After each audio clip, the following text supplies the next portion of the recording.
නීතිඥ රජිත ලක්මාල් සමගි ජනබලවේගයේ පොරැල්ලාසනේ සංවිධායක සහ සමගි ජනබලවේගයේ නියෝජ්‍ය නීති ලේකම් අත් වශයෙන්ම අද දින අපි මේ ස්ථානයට පැමිණියා මේ උපාධිධාරී ගුරුවරුන්ගේ මේ ප්‍රශ්නය සම්බන්ධයෙන් ඇත්තටම මැදිහත් වීමක් කරන්න. මේ ඇත්තටම වෙලා තියෙන කාරණේ තමයි මේ සම්බන්ධයෙන් නීතිමය එකඟතාවයකට ඇවිල්ලා තියෙනවා පෙර පැවති ආණ්ඩු සමග.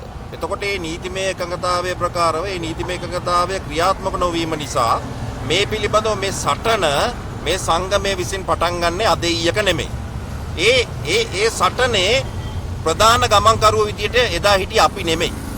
ඒක අපි කියන්න ලැජ්ජ වෙන්නේ එදා හිටිය අපි නෙමෙයි. අපි මේ සටනේදී මේ මහත්වරුන්ට යම්කිසි විදියකට අපි විරුද්ධවාදී වුණෙත් නැහැ. නමුත් ඒ සටන්කරුවෝ නෙමෙයි. එදා ඒ සටනේදී හිටපු සටන්කරුවෝ අද පාලන බලය අතට ගත්තාම මේ සටන අමතක කරලා මේ සටන පාවා දීලා තියෙනවා. කොරිකඩයන් බවට පත් වෙලා තියෙනවා. අදාළ සටන පාවල දෙන්නන් බවට පත් වෙලා තියෙනවා. ඒක එහෙම වෙද්දී අද අපි ඇවිල්ලා ඉන්නවා මේ සටන්කරුවන් සමග එකට සිට ගන්න.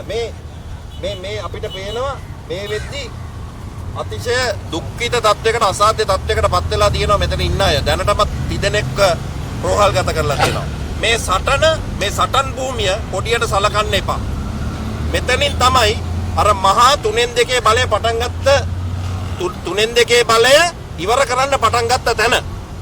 ගෝල්ෆේස් භූමිය, ගෝඨා ගෝගම ඒ පිහිටලා තිබ්බ භූමිය තමයි මේක. ඒකින්ද මේක ආයි පාරක් අනුරගෝගමට ගම බවට පරිවර්තනය කරගන්න එපා අපි මතක් කරලා සිටිනවා. මතක තියාගන්න.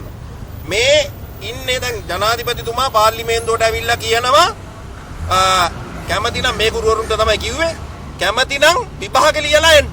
ඔක්කොටම එකයි. විභාග ලියුවොත් පාස් වුණොත් ඔයගලන්ට ගුරුවරු වෙන්න පුළුවන් කියන කතාව තමයි ජනාධිපති පාර්ලිමේන්තුවේදී කියන්නේ. අනුර කුමාර. නමුත් මතක තියාගන්න මේ ඉන්නේ ඒ කුලකයට ගන්න පුළුවන් අය නෙමෙයි. මේ මිනිස්සු තමන්ගේ ජීවිත වලින් අවුරුදු 7ක් මේ වෙද්දි කැප කරලා තියෙනවා මේ ගුරු වෘත්තිය වෙනුවෙන්. එතකොට මොවුන්ට අනිවාර්යයෙන්ම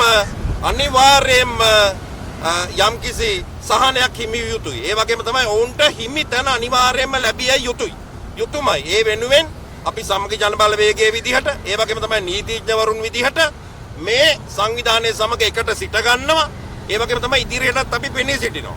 අවුරුදු 7ක් තමන්ගේ ජීවිත කාලයෙන් ගත කරපු මිනිස්සු අද වෙද්දි මේ මිනිස්සු ඒලෙවල් වලට දිගොන්නපු අය.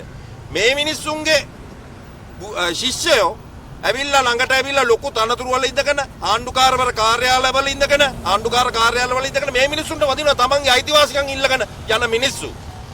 ඒකින්ද මේ අපේ අස්පාදපු ගුරුවරු මේ අපේ දරුවන්ගේ අස්පාදපු ගුරුවරු මේ ගුරුවරුන්ගේ ගුරු වෘත්තිය අයිතිවාසිකම් වෙනුවෙන් සමගි ජනබලවේගයේ විදිහට අපි පෙනී හිටිනවා. අද ඇවිල්ලා මෙතන කතා කරලා යනවා විතරක් නෙමෙයි ඉදිරියට අවශ්‍ය කරන නීතිමය ක්‍රියාමාර්ග සහ මේ විරෝධතා ක්‍රියාමාර්ගවලදී අපි මේ සංගමයත් සමග එකට